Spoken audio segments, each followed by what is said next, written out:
জগ কৃষ্ণ মৈতে অত পুনৰপি বিদুৰে পুষন্ত ৰাম কহিও গুৰু মোতা ইহাৰ সিদ্ধান্ত হে পৰম দুৰ্লভ পদ পাই মাধৱত কেনে অসন্তোষ ভৈল ধ্ৰুৱৰ মনত বহু জন্ম আৰাধীন পাৱে যাক আনে কৃষ্ণ এক জন্মে তাক গতি দিলা নাৰায়ণে তথাপিতো কেনে তাৰ মনত অধৃতি কহিওক গুৰু মোত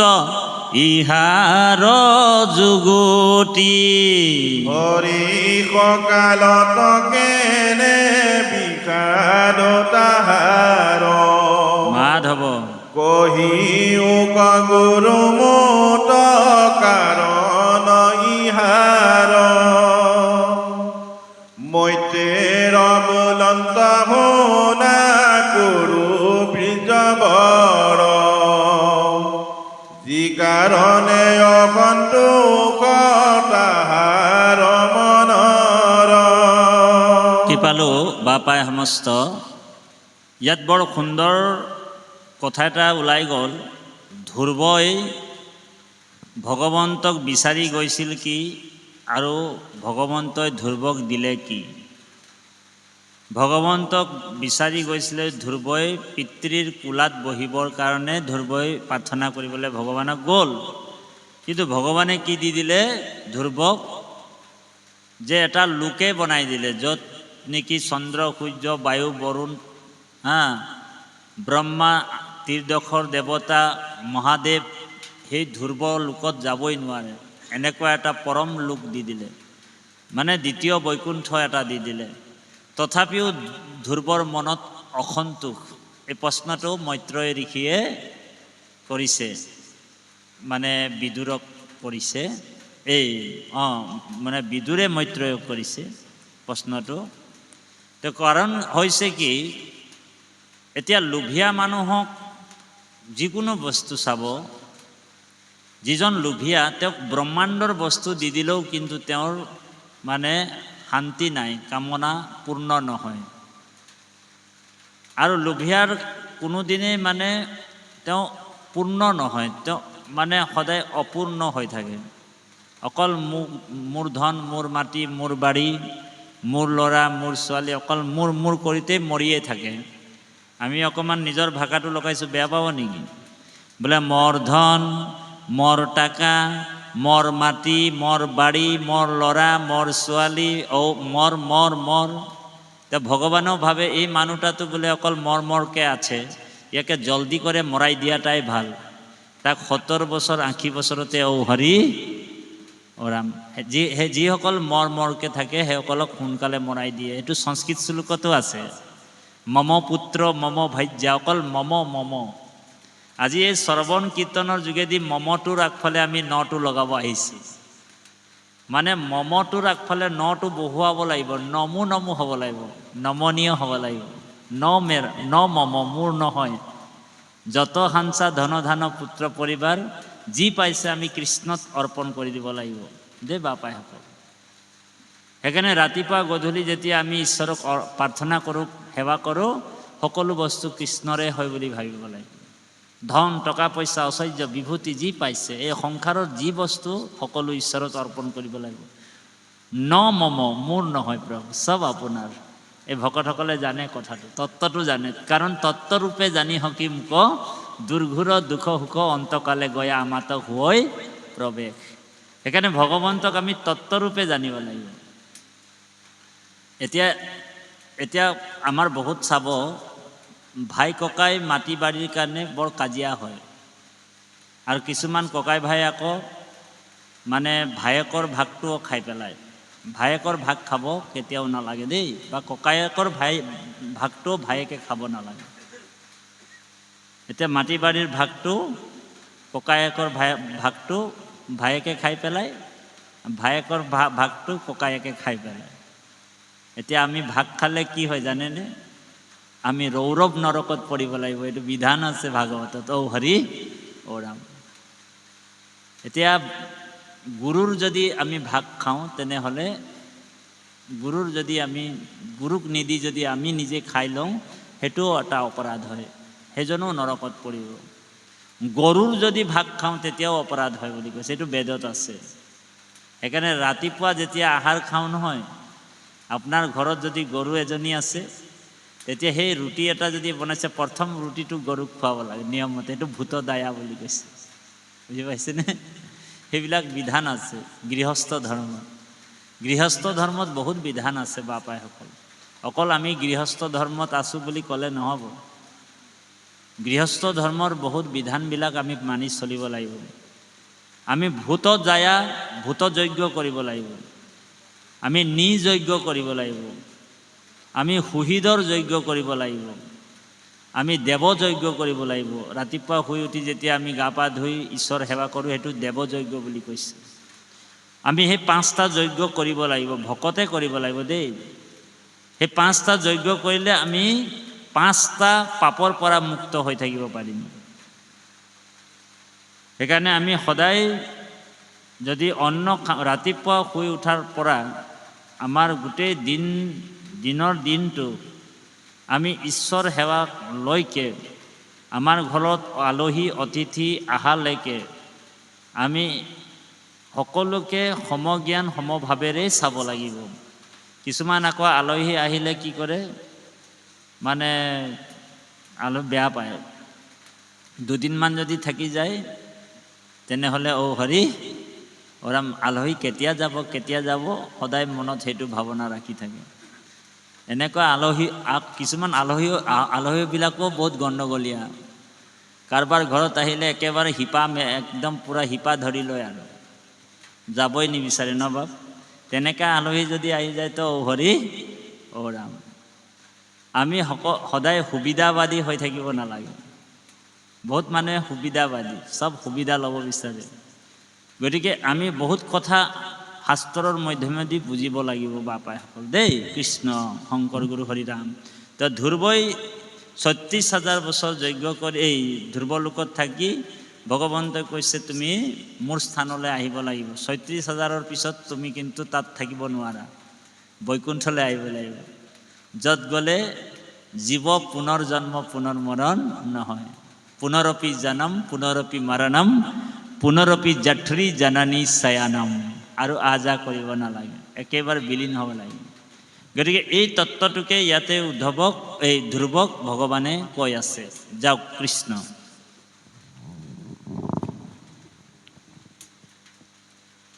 পত্নী মাতিৰ বাইক ভেদিল হৃদয়, কৃষ্ণ তাতে উদ্বিগ্ন মন নুগুচে সদায়।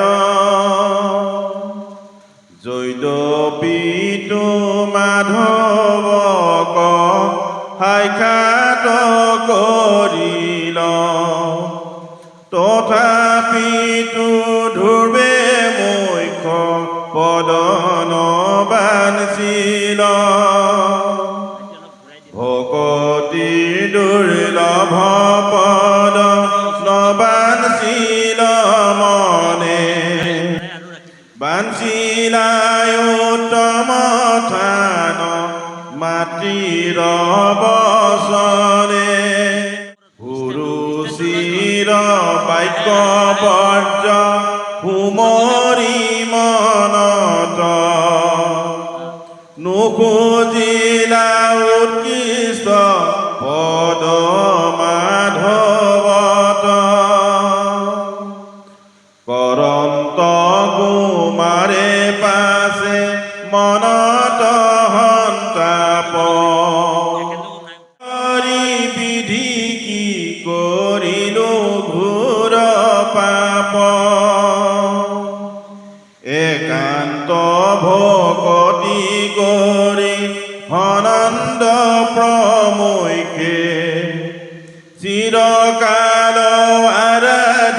নপাৱে যাক দুখে ছয়মাহে পাইলো হেন হৰি পদ ছায়া হাতে পাই হৰাইলো বঞ্চিলো মোক মায়া অধিতিকৰন্ত ধুবে মনতয় সুৰে তেজন্ত নিচা কয়াতি কয় মন দুখে হৰি হৰি মোক কিনো বঞ্চিলে কবিধি হাতে পাই যে নহৰৱাইলো নৱনিধি হে ৰাম যাকো হেবি পাৱে ঘূৰ সংসাৰৰ অন্ত আগতে সাক্ষাৎ ভৈলা হেন ভোগ বনত কৃষ্ণ নাসাধিলো মুখ্য যেন কৃষ্ণ মই মন্দ ভাগী ৰাম ৰাম ৰাম বিনাশী পদকে মাধৱতে লৈলো মাগি হে ৰাম জানিলো দেৱতা গণে আমাক মোহিল তা সম্বাৰ সংগী কৰি আমাক ৰাখিল পূৰ্বে নাৰদৰ মই কৃষ্ণ বাক্য ধৰিলো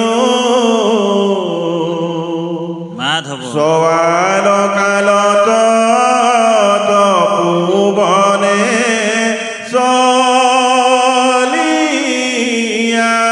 চলিয়াইলো ও ৰাম সমস্ত ব্ৰহ্মাণ্ড ভাণ্ড মায়াৰ নিৰ্মাণ বিনাশী বস্তুকে খোজে মায়াটোৱে অজ্ঞান দেখ দেখ ইটো মোৰ কেন মন্দ বুদ্ধি ৰাম মৰণ তানো খোজে যেন জীৱাৰ ঔষধি হে ৰাম যেন কোনো প্ৰাণী কুবেৰৰ কৰি তুষ্টি দুই হাত পাতি মাগে খুদয়ে মুষ্টি ময়ো সেই ভাবে মাধৱ কলা পাই মাগিলো মনোৰথ মুখ্য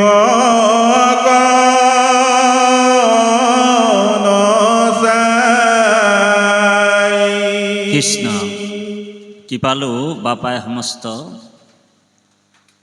আমি মহাভাগৱতৰ যিবিলাক কথা আখ্যান উপাখ্যান আমি শ্ৰৱণ আৰু কীৰ্তন কৰোঁ আচলতে এই যে আমি শুনিছোঁ বা আমাৰ পৰম শ্ৰদ্ধাৰ ৰাজখোৱা বাপে কীৰ্তন কৰিছে এই শুনন্তে শ্ৰৱণ কীৰ্তন কৰোঁতে কোনোবা যদি অভিনন্দা কৰে এই তিনিওজনেই কিন্তু সংসাৰ পাৰ হ'ব পাৰে সংসাৰ মানে বন্ধনৰ পৰা মুক্ত হ'ব পাৰে আজি যদি শ্ৰৱণ আৰু কীৰ্তন কৰিছে কোনোবা আৰু কোনোবা যদি অভিনন্দা কৰিছে, বৰ ভাল লাগিল দেই আজি পাঠত গৈ, আজি কিন্তু ধ্ৰুৱ চৰিত্ৰ ওলাইছিলে, বৰ সুন্দৰ লাগিলে দেই পাঠ, এইটো অভিনন্দা কৰা হয়। তেওঁ কিন্তু সংসাৰ বন্ধন পাৰ হ'ব পাৰে। গতিকে ইয়াত উদ্ধৱে ৩৬,০০০ বছৰ মানে ভোগ কৰি তেওঁ কিন্তু নিজকে ধিক দিছে। ধিক মানে হৈছে ধিক্কাৰ দিছে, যে মই ভগৱান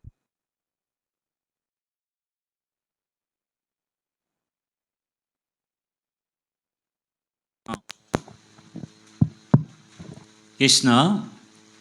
ধ্ৰুৱই কিন্তু ঠিকে আছে, ধ্ৰুৱই কিন্তু নিজকে ধিক দিছে, ধিক্কাৰ দিছে, যে মই ভগৱন্তক পালো নৱনিধি, যাক পোৱাৰ পিছত জীৱ আকৌ পাবলৈ কিবা আৰু বাকী নাথাকে, সেইজনক পাই গ'লো লগ। যাক পোৱাৰ অভিলাষ ব্ৰহ্মা আদি ত্ৰিদশৰ দেৱতা কৰে, যোগীসকল হৃদয়ত তেওঁক উপলব্ধি কৰে, সেইজন ইকটো কমাই দিয়ে, সেইজন পৰমাত্মা ভগৱন্তক পোৱাৰ পিছতো মই কি বিচাৰিলো, মই কি বিচাৰিলো ভগৱানক, ভগৱানক বিচাৰিব লাগিছিলে মুক্তি বা মুখ্য পদ বিচাৰিব লাগে। কিন্তু মই বিচাৰিলো কি, ভগৱন্তৰ ওচৰত কেৱল মাত্ৰ ধন ঐশ্বৰ্য বিভূতি টকা পইচা সম্পত্তি বিচাৰিলোঁ। সেইকাৰণে আমি ভাগৱতৰ যিটো প্ৰথম স্কন্ধ কুন্তী স্তুতি, কুন্তী দেৱীয়ে স্তুতি কৰিছে যে প্ৰভু শ্ৰী ভৈলে ভুলয় মন কৰৈ নানা কাম, সম্পদতো নপাৰো লৈবাক তজু নাম। এতিয়া কুন্তীয়ে স্তুতি কৰিছে ভগৱন্তক। ভগৱন্তই কুন্তীক কৈছিল, কুন্তী দেৱীক, যে হে পেহী, সংবন্ধত পেহী ভগৱানৰ, যে তুমি মোক চিনি পালা যে মই যে জগতৰ ঈশ্বৰ, মই জগতৰ ঈশ্বৰ, এই কথাটো তুমি গম পালা। গতিকে মই এতিয়া মথুৰালৈ যাম, হস্তিনাপুৰৰ পৰা মথুৰালৈ গতি কৰিব ভগৱান, যে মই তোমাক এটা বৰ দি থৈ যাম বুলি ভাবিছোঁ। তোমাৰ জীৱনত অনেক দুখ কষ্টৰে তুমি জীৱনটো পাৰ কৰিলা, গতিকে মই বুজি পালোঁ আৰু তুমিও মোক বুজি পালা, মই যে ঈশ্বৰ, মই সমস্ত জগতৰ স্বামী, এই কথাটো তুমি জানিলা। গতিকে মই তোমাক দি থৈ যাওঁ কিবা এটা বৰ, তোমাৰ জীৱনত আৰু সুখ শান্তি সমৃদ্ধি হয়। এই কথাটো চিন্তা কৰি কুন্তীক এটা বৰ দিব বিচাৰিছিল ভগৱানে। কিন্তু কুন্তীয়ে কি বিচাৰিলে বাপাইসকল? কুন্তীয়ে কি বিচাৰিলে বাৰু? দুখ বিচাৰিলে। কিয় দুখ বিচাৰিলে বাৰু? প্ৰশ্ন। এতিয়া কুন্তীয়েতো সুখ বিচাৰিব পাৰিলেহেঁতেন ভগৱানক, কিন্তু কুন্তীয়ে দুখ বিচাৰিলে। বিপদস্তু সন্তু তত্ৰ তত্ৰ জগতগুৰু, ভগৱানক কৈছে যে হে প্ৰভু, সংসাৰৰ যদি আটাইতকৈ বিপদটো আছে, ডাঙৰ বিপদটো মোৰ কোলাত তুমি দি দিয়া বৰ হিচাপে। তেতিয়া ভগৱানে আচৰিত হৈ গ'ল, বোলে কি ৰকম মানুহ ৰে, বোলে মোক যোনে দৰ্শন পায় তেওঁ কোনোবা দোকান বিচাৰে, কোনোবা মাকান বিচাৰে, হয়নে বাৰু? কিন্তু তুমি দুখ বিচাৰিছা, কুন্তীক কৈছে। তেতিয়া কুন্তীয়ে উত্তৰত কৈছে, হে প্ৰভু, হে ৰাম, হে কৃষ্ণ, হে যদুপতি, ই ৰাম শ্ৰী ভৈলে ভুলৈ মন কৰৈ নানা কাম, সম্পদতো নোৱাৰো লৈবাক তজু নাম। বোলে যেতিয়া মোৰ ধন আহি যাব, টকা আহি যাব, শ্ৰী যুগ হৈ যাব, তেতিয়া আৰু মই কি কৰিম? বোলে তোমাৰ নাম, বোলে তোমাৰ স্মৰণ, তোমাৰ ভক্তি চব পাহৰি যাম। সেইকাৰণে সম্পত্তি আহিলেই, ধন আহিলেই, ধনৰ চেষ্টাকো যিটো কালত এৰয়, ধনৰ চেষ্টাটো যেতিয়া এৰা হয়, মানে ধনটো লাগিবই, ধন নহ'লে ধৰ্ম নহ'ব বাপাই হ'ব। কিন্তু অত্যাধিক ধনটো কিন্তু এইটো বিপদহে বোলে। কাৰণ আপোনাৰ চাব, বোলে আজি যদি পৃথিৱীৰ আটাইতকৈ ধনী মানুহ আছে বিল গ্ৰেট, হয়নে? আমেৰিকাৰ বিল গ্ৰেট ধনী মানুহ, আটাইতকৈ ধনী মানুহ। বোলে তেওঁৰ বোলে টোপনি ভালকৈ আহেনে বাৰু? ভালকৈ শুব পায়নে বাৰু? তেওঁৰ টোপনিৰ গুলি খাই খাই শুৱে, ঔষধ খাই খাই শুৱে। বোলে কিয়? বোলে ইমান ধন থকোতেও বোলে তেওঁ শুব পৰা নাই ভালকৈ। কাৰণ তেওঁক ভাবিছে বোলে মোৰ বোলে মই যদি বোলে শুই যাওঁ, ৰাতিৰ ভিতৰত কোনোবা আহি যদি মোক হৰি ৰাম কৰি দিয়ে, মাৰি পেলাই, আৰু চব ধনবিলাক যদি লৈ গুচি যায়। বুজি পাইছেনে কথাটো? সেইকাৰণে বাপাইসকল, আমি বেছি ধনৰ কামনা, ধনৰ চক্কৰত পৰি থাকিব নালাগে। কাৰণ ধন যত খাঞ্চা ধন ধান, পুত্ৰ পৰিবাৰ, মৰিলে খংগে এক ৰতিও নযায়। যি গোটাই লগ দে বাপাইসকল, যত খাঞ্চা ধন ধান পুত্ৰ পৰিবাৰ, বোলে মৰিলে খংগে একো ৰতিও নাযায়, এটা ৰতিও কোনো নিব নোৱাৰে। আমাৰ আইসকলক কৈছোঁ, আমাক যেতিয়া আমি হৈ যাম, মৰি যাম, ডেড বডি হৈ যাম, বোলে যদি বোলে আইসকল কোনোবা মৰি যায়, আইসকলৰ ভিতৰত কোনোবা মৰে, যদি ছোৱালী দুজনীমান থাকে, বোলে এইটো বোলে সোণৰ নাকফুলি এটা, বোলে হয়নে বাৰু? নাকফুলি, বোলে সোণৰ খাৰু, বোলে চব ফুলিব লাগিব। বোলে যদি বোলে খোল নাখায়, তেনেহ'লে বোলে এইটো আঙুলিটোকে কাটিব লাগিব, ঘড়ী। আৰু নাকফুলিটো কি কৰিব? বোলে ছোৱালী দুজনী থাকিলেতো আপোনাৰ দুজনী ছোৱালী, এজনীয়ে ক'ব, সৰুজনীয়ে বোলে মোক মায়ে দি থৈ যাম বুলি কৈছিলে মৰাৰ আগত, ইজনীয়ে ক'ব ডাঙৰজনীয়ে মোকে মায়ে দি থৈ যাম বুলি কৈছিলে। দুইজনীয়ে লাগিল নহয় হৰি মাকক পাহৰিলে বোলে। মা বোলে দান্ত তেৰি দাঁতবিলাক কৰি এইফালে হৰি ৰাম হৈ আছে, এইফালে দুজনী লাগি আছে নহয় কাজিয়া। বোলে কিহৰ কাৰণে? বোলে সোণৰ কাৰণে, সোণৰ নাকফুলিটোৰ কাৰণে। সংসাৰ, এইটোৱে সংসাৰ বুলি কৈছে। সংসাৰত অকল কষ্ট, দুখ, বেদনা আছে। সেইকাৰণে আমাৰ জীৱনত ভাগৱত ভক্তিৰ যোগেদি আমি বৈৰাগ ভক্তি আনিব লাগিব। লক্ষ্য আৰু উদ্দেশ্যটো সেইটোৱে। আজি যে আপুনি মই ভাগৱত পাতিছোঁ বা ভাগৱত শুনিছোঁ, ভাগৱত পঢ়িছোঁ, উদ্দেশ্যটো কি? বিৰকতি হোৱা। ৰজা পৰীক্ষিতে কিয় ভাগৱত শুনিলে? ৰামে গৃহ অন্ধকূপতে পৰিলো মই পাপ।